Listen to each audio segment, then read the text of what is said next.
Round 8 of the Virginia Championship Hare Scramble Series for 2025. We are at Kairos, and I'm going for the hole shot, and I lose it. Yeah, big dude on a 450 just wanted it a little bit more than me. Check this out. My rear tire, you can't see it, but my rear tire was definitely like sliding into him, and I'm like, you got it. I don't want to crash right here. But I knew that because I walked the track in the morning, I did a little tent sleepover, and I knew that it got pretty tight single track really quick. So, man, this was a wild and crazy race. Ultimately, I got third place, but as you're going to see if you end up watching a lot of this video, I was all over the place in that top 5. It was just crazy. Last year, the same exact location, for C class, I'm in the 30 plus C category. We were on an 11-mile loop, and I think I did 3 laps. This year, they cut it in half to 5.5 miles, and we did 5 laps. So I'm just going to get this out of the way. If I can be a little bit critical of the series that I absolutely love, I'm so grateful to VCHSS and the other racing series like Tri-State Cross Country. I'm so grateful that these things exist. I'm not like, it's hard for me to talk bad about them, but I think they made a big mistake making this course so short on a fast, flowy single track where passing was, as you're going to see, kind of difficult. It definitely made it a little bit risky for C class, just because C class you get a wider range of skill levels, which is great. That's what C class is for. But it just made for a little bit sketchy situation. But enough of that nonsense. Here we go. We're going racing. Got a good start in second place. You can hear first place is Rev bombing, trying to get by people, but yeah, like no race I've ever done before with any series over the past 4 years when I started riding dirt bikes, have I ever had such a difficult time like passing people. And I get it. As I get better, I'm doing more passing than I am getting passed, and no one was willing to yield and let people by. But I understand it from their side too. Oh, here's a cool little Rocky Creek crossing. I think I splice in some third-person footage. This is from my buddy Russell. He races A class. There I go. A couple more here. These are from later in the race. I try to get past James here. But he has the same idea as me. You'll see that later in the race. Yeah, anywho, just like passing was so weird. Like, I've never experienced another race where it was this tight and people were just unwilling to yield. But that was the nature of the course, so you just had to pass when able to. The high-speed nature of the course, too, just made passing risky. So you had to be a little bit careful. As you'll see, I mess up a couple of times. I make a couple risky passes. One that I regret, but it's all good. Here we are, so I'm feeling good. I'm feeling real good, I'm not gonna lie. Trying to get around this rider. It's just really hard. It's deceivingly hard. Looking at this GoPro footage, it looks like there's a lot of areas to pass, but really, what you're seeing in that leaf litter is lots of rocks and downed logs and tree branches. And lots of off-camber, hilly terrain, so if you get into that stuff and you're not stable, you can like wash out your tires, and then all of a sudden you're down on a slope, and there go 10 riders. So you really had to plan for your passes. There were a few sections with alternate lines, but they were very short-lived, like this. Super quick little side skirt get-around area, and that's it. So you just kind of had to be assertive, but be careful, and you can get those passes in. And I had some people passing me too. I'm still out there learning and getting better, just like everybody else in C class. You definitely had to be creative, and another theme of this race too is do not ride right behind the rear tire of whoever is in front of you. Because if they stop, if they stumble, if they stall, if they tip over, you are stopped in your tracks with nowhere to go. It happens to me a time or two in this race, but if you're smart enough to kind of leave this amount of space, there's first place, by the way. He's caught up behind the same train as well. I tried to make a little pass here. I think if I committed, I might have been able to, but that would have been close. But yeah, if you leave a little bit of space, especially on little ditch crossings and hill climbs, you can skirt around people that maybe lose traction or tip over. Yeah, there was that stuff too. That person made a choice to enter the line right there, and I'm assuming because they looked at me and what I assume is a long line of people behind me too. So it's just, I know that the dude ahead of me was in first place in our class. I've never even, the highest I've ever placed is third. So I'm itching to get a victory here. Never class. And this isn't my nature. I don't shout at people. I don't rev bomb people. At most, I'll let out an occasional woo woo or something like that. Because I just pass people. I was talking to Dexter Wright. He's in my class too. After the race, like he's kind of the same. You just pass people. But this race, you kind of had to ask in some way, shape, or form to pass people.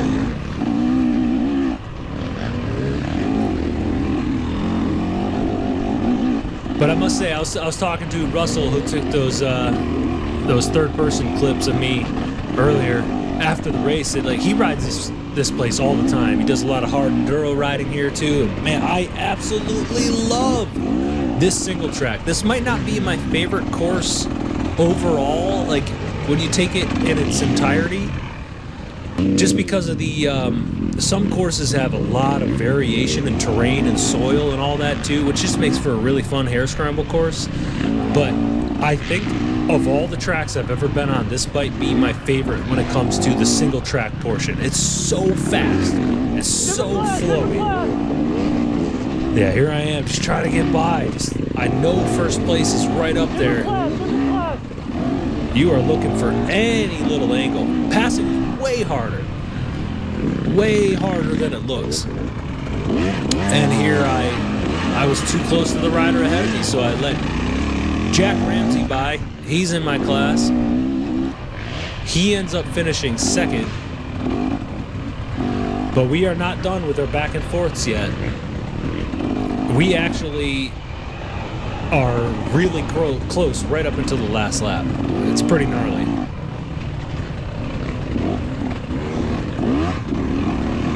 Yeah, the video, it's really hard to do it justice with the the branches, the logs and stuff on the ground, coupled with all the saplings and the smaller trees. Surprisingly tough to pass. But I'm tucked in behind Jack here, trying to make a pass, looking for anything I can, always looking for alternate lines.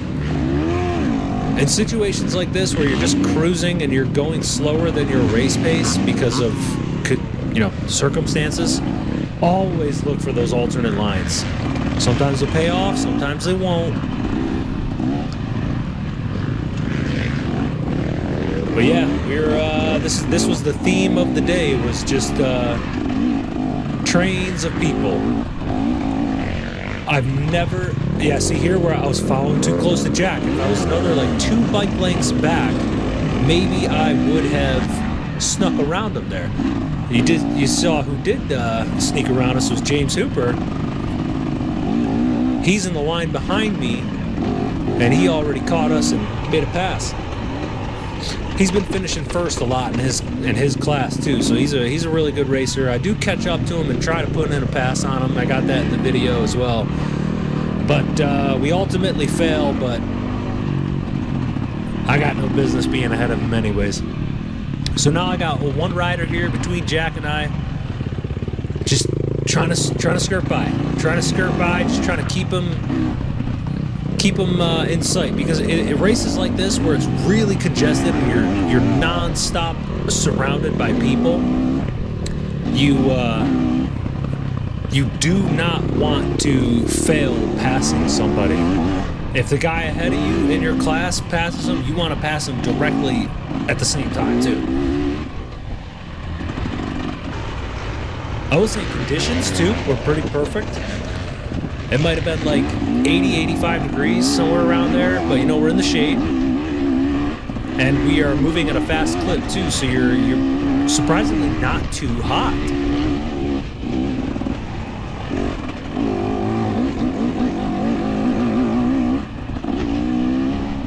There he is. And I have it at the end of the video. I meet up with him right after the finish line.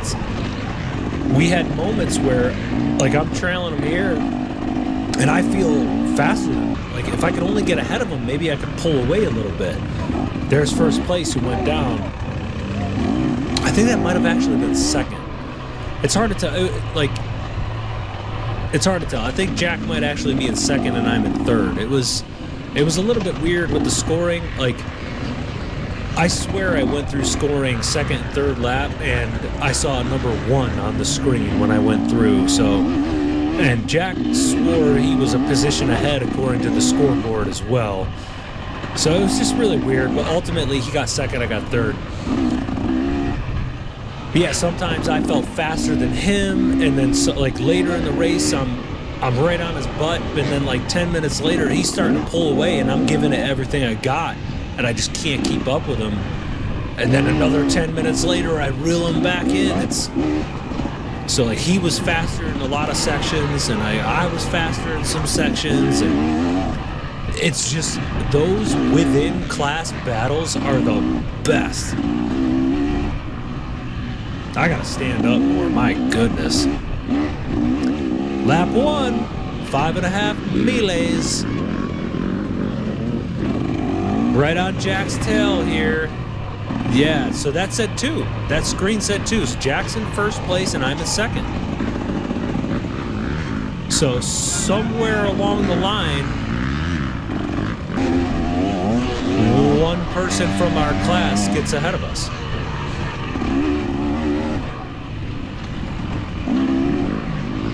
So I'm trying to make a pass here. Jack takes the high line. Not gonna work, not gonna work. This is right towards the beginning here too. So this little single track it was just kind of rough. Like lots of exposed roots and rocks. So you really had to like stand up and pay attention. Snuck in a pass on the low line on Jack there. So again, I saw the screen and I saw that I was in second. So my assumption here is that I'm in first place. But according to the printed off score sheets, I must have been in second place here. Either way, it doesn't matter.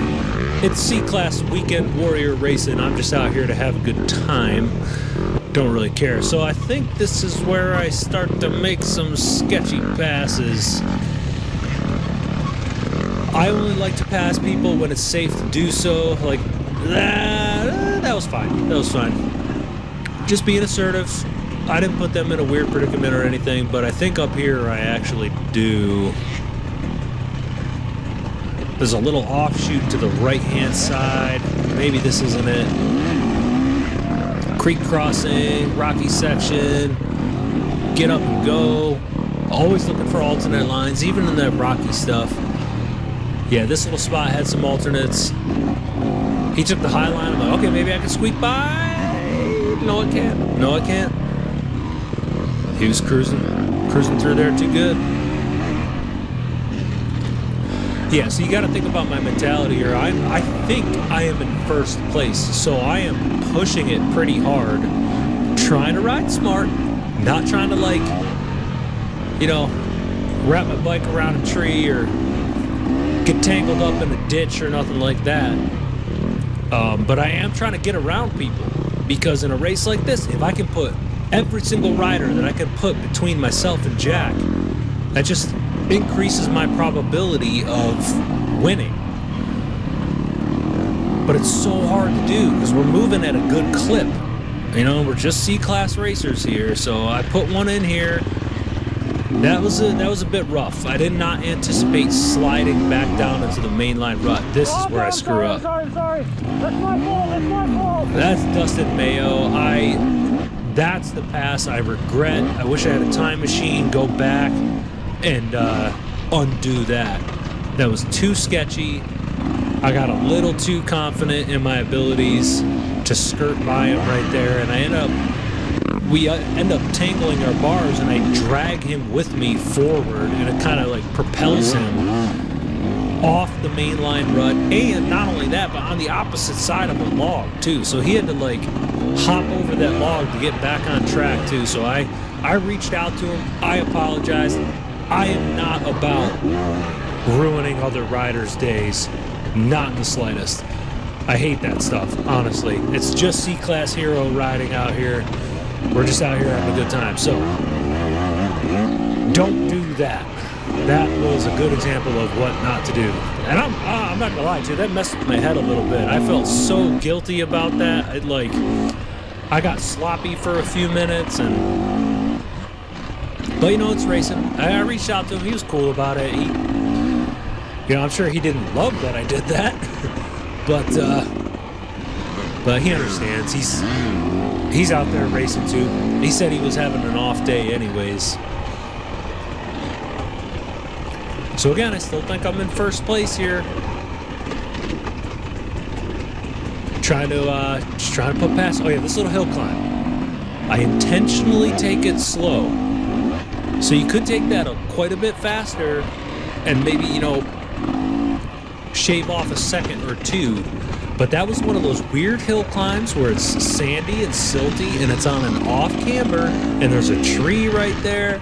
You want to take your time and make sure that you're lined up and you hit that correct, because if you get that wrong, all of a sudden you're now climbing out of a ravine or something like that, and you're adding a whole minute or 2 minutes to your race. So those little sections that's a good example of where slow is smooth and smooth is fast.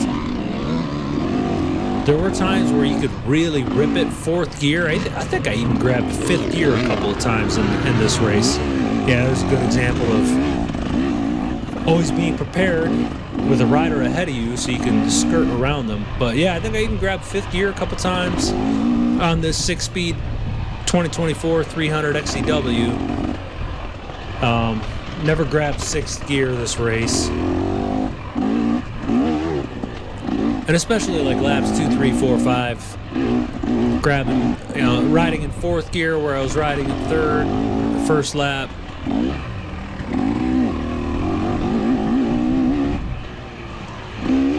Now I have an extremely rare wide open trail out here. Oh, and there's a person.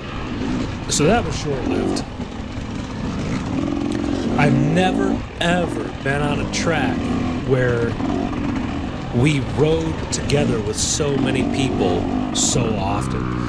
I think about, no exaggeration, about like 10% of the race I was alone. Where normally on like a much longer track of maybe 10 miles or so per lap, you may be out there for 20 minutes at a time solo. Then an extra 10 minutes here, an extra 15 minutes there, over a 2-hour race, maybe an hour and a half race. So it was fun. It was a totally different dynamic. But for C-Class, I wonder if that short of a track was the right choice. So trying to work in a pass here behind the old blue and white. He's riding pretty good though, so gotta be selective. But again, my mentality, I think I'm in first place, so I'm like, I gotta put a gap on these boys. Let's get around everybody as quick as possible. Yeah, they shut down that rut with a bunch of logs. So okay, so he hit that rut wrong and kind of messed up, so I was able to sneak by. But then you're right on top of somebody else. It's just one after the other. This was insane. Yeah, didn't have that at all at Kairos the year before. And you know what's crazy too? Like when you're following somebody like this and you're going less than your race pace, I almost feel more out of control than when I'm pushing it hard. It's because you cannot see the trail ahead of you. So you cannot see all the different little bumps, roots, rocks, ruts, and the hooks in those ruts and all that kind of stuff. I'm trying to find somewhere to pass. Just can't. So like, and you're not going your race pace. It's so awkward and weird.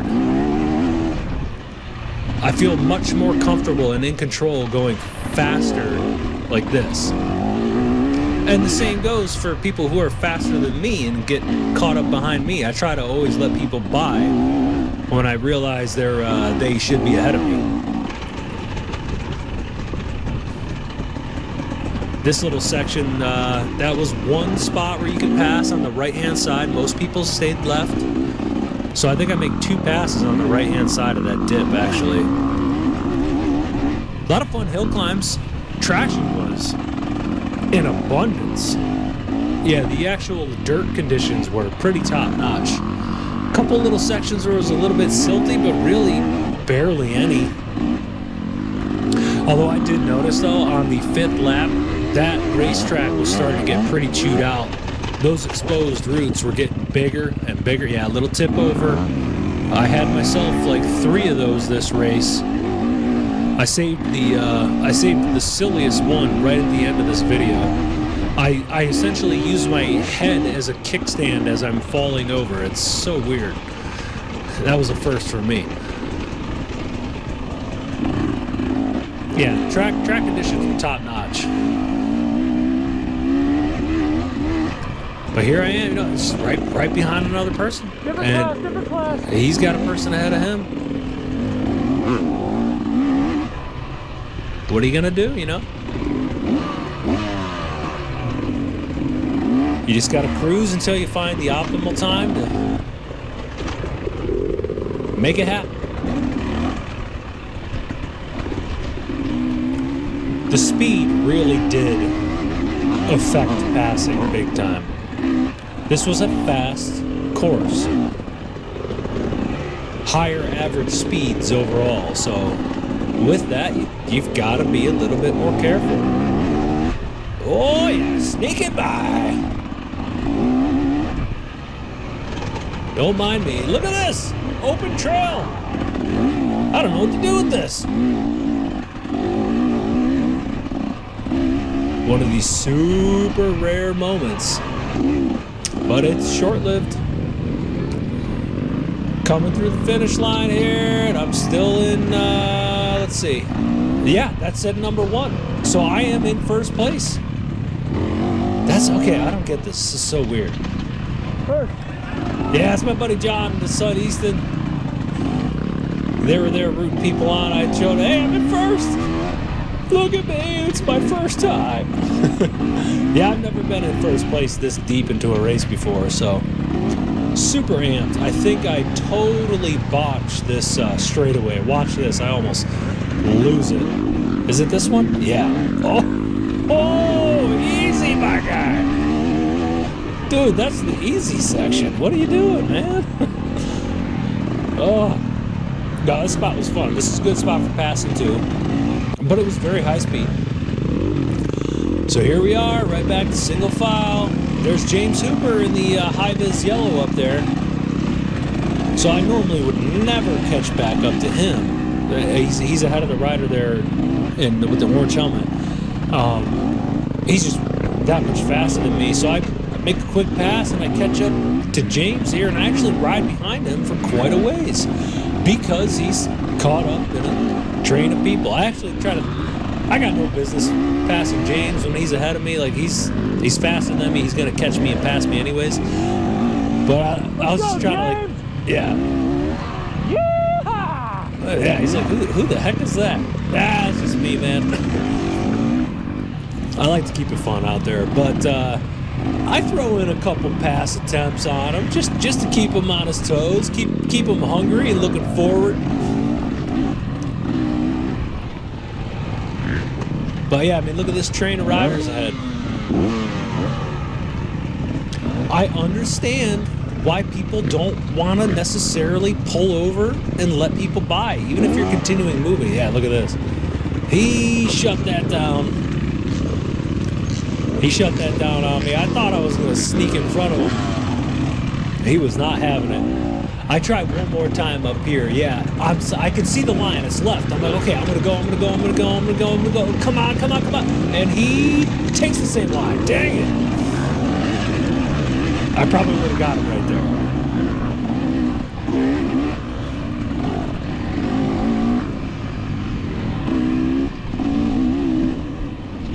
What a gorgeous day, though, huh? Summertime.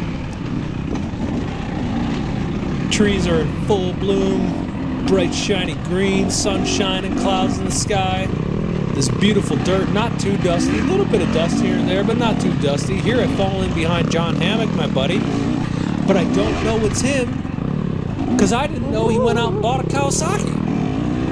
He got himself a Kawasaki 250 for $6,700 out the door, brand spanking new. That's the best deal on a bike I've ever heard of lately. So if you need a new bike, take John shopping with you. Different class. Yeah, again, I don't know it's him. I probably should have recognized his gear. The Fox, or was it Fly racing gear? Yeah, I put in a pretty sorry attempt at passing on this cat here. Right here. And then I essentially stopped right there. He probably wasn't too thrilled with that, but I yielded to him, as one should do in that moment. I did not have the pass secured, so I gave it back.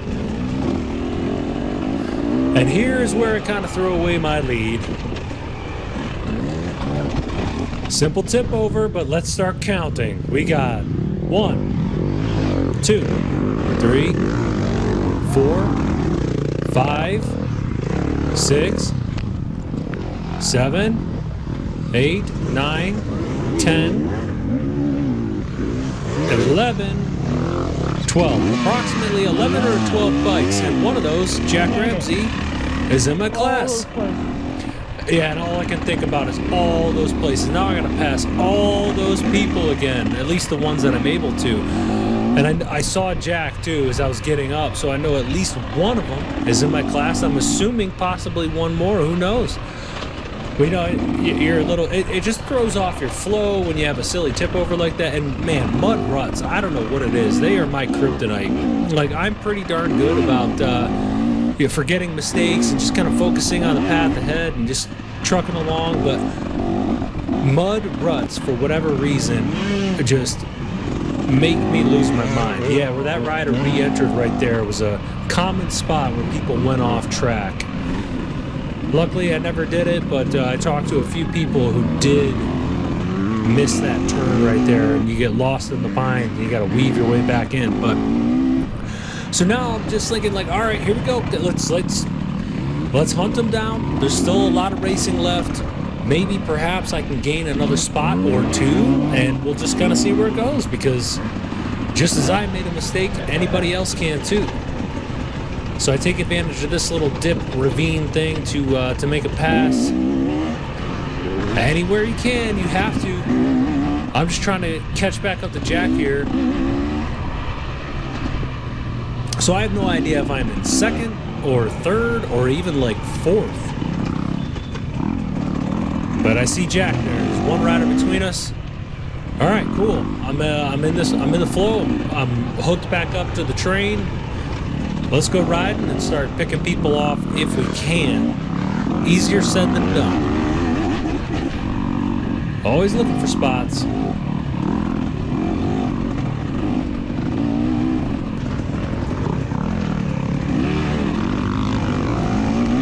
Fun little hill climbs though. Nothing too crazy, nothing too steep. Like in the main, they had one really soft, silty, steep hill climb that was giving people problems, but again, for us, they had a really short course, pretty easy stuff. So Jack's making his way around people, and I just need to get by. So I take the opportunity here. A little bit of a risky pass on the high side, a little slick up here. Gotta be concerned about falling back down into the rut right next to people like that. But we get by, and I catch back up to John Hammock on the Cowie 250. And I follow him all the way into scoring here.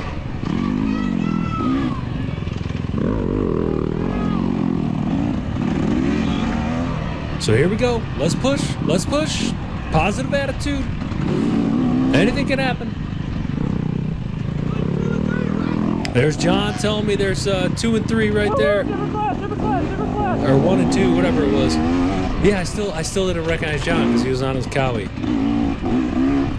But all right, I'm stoked. I'm amped. Hey, there's Jack. Cool. I'm catching up. Time to boogie. Let's not make mistakes. I do end up making another silly little mistake where I use my head as a kickstand right towards the end. Pretty funny. Pretty comical, pretty C-class, keeping it real. Yeah, this little section, pretty gnarly up through here. Just a lot of big roots.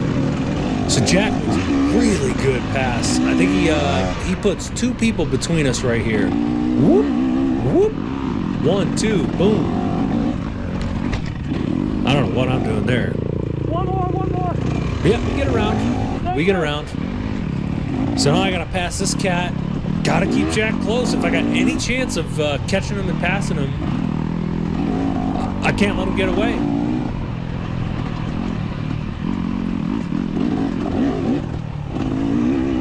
Thanks, brother. Thank you. Appreciate it. It was only towards the end of the race where people were starting to yield. I get it. Once more through the rock garden. Can't be making mistakes like that. That's how you get past. But luckily we recovered pretty quickly and were able to get her moving again. Oh, one more, please. I'm literally begging for passes at this point. Appreciate it. But I can see him up there. We reel him in. I rode behind Jack for easily 25 minutes total. Probably more like 30 plus minutes.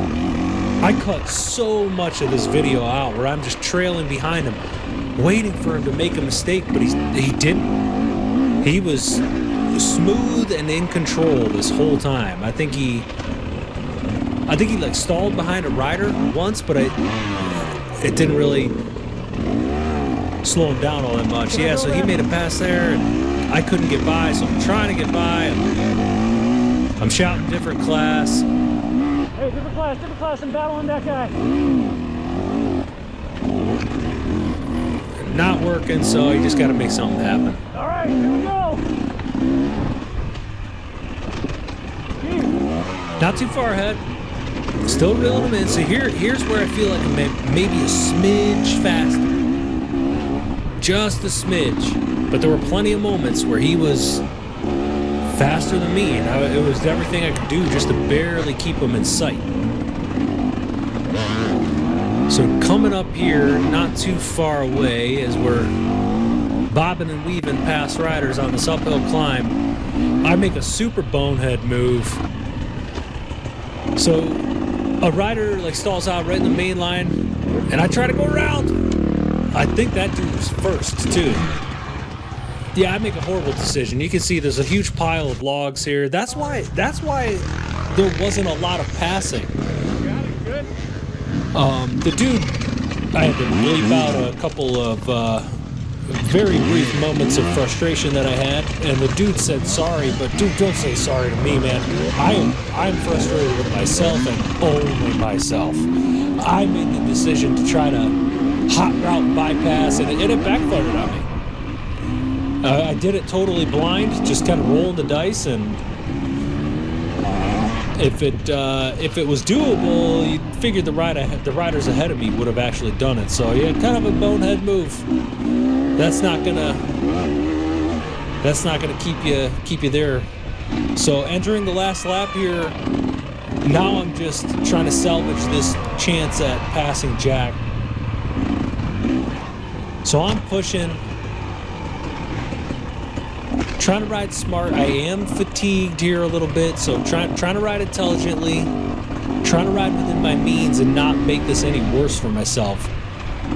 So we get behind a few riders, we make some good passes and things. Once more through the rock garden. I actually do halfway decent this time. Maybe not. Oh my gosh. I was probably not in the right rider position for that. Oh well. But we're pushing, trying to ride smart, I don't ever quite reel him back into my sights on this 5th lap, mostly just because of silly hang-ups like I had in that rock garden there. But here's where I use my head as a kickstand. I have a slow motion tip over and I just plant my head down to catch my fall. So weird. Like, I wish I had a third-person view of that. That had to look so weird. Like, what's that guy doing? You had to be there. It made sense to me when I was going down. So at that point, I'm like, all right, probably not gonna catch Jack here. Let's just keep her in one piece. You're doing okay. You're not too banged up from this. Let's just finish and get whatever position we get. Sure enough, it's 3rd place. So that was cool. I have a little moment here. I talked to Jack. Nice, man. Hey. Thanks for watching. Oh God! You were back there like a silent assassin, dude. I know. I clutch a lot on those You downhills. came out of nowhere. I'm like, man. I'm faster than him. I gotta pass him. And then 10 minutes later, I'm like, I'm not gonna catch him. He's pulling away on me.